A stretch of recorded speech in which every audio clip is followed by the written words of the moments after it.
மாநில அரசு வழங்கும் நிவாரணத் தொகையை பிச்சை என்று நடிகை குஷ்பு சொன்னதையே மத்திய நிதியமைச்சர் நிர்மலா சீதாராமனும் சொல்லி தமிழக மக்களை அவமானப்படுத்தி இருக்கிறார் என்று தமிழக காங்கிரஸ் தலைவர் செல்வ பெருந்தகை தெரிவித்துள்ளார்.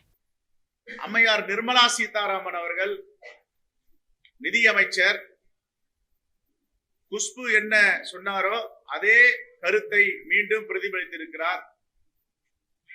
தமிழ்நாட்டு மக்களை பிச்சை எடுக்க வைத்திருக்கிறார்கள், பிச்சைக்காரர்கள் என்று சொல்லுகிறார். இதை வன்மையாக காங்கிரஸ் பேரியக்கம் கண்டிக்கிறது. இந்த நிலைக்கு ஆளாக்கியது யார் என்பதை நீங்கள் முதலில் சொல்ல வேண்டும்.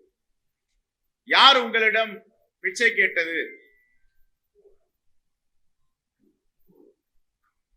எந்த அளவில் தமிழ்நாட்டுக்கு நீங்கள் உறுதுணையாக இருந்திருக்கிறீர்கள்?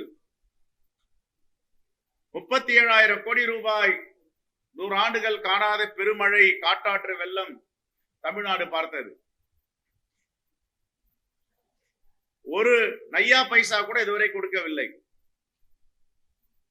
ஆனால் ஒன்றுமே செய்யாமல் கொடுக்காமல் தமிழ்நாட்டு மக்களுடைய வரிப்பணத்தை மட்டும் எடுத்து உத்தரப்பிரதேசத்திற்கும் பீகாருக்கும் கொடுத்து விட்டு தமிழ்நாட்டு மக்களை அவமானப்படுத்தி இருக்கிறார் நிர்மலா சீதாராமன் அவர்கள்.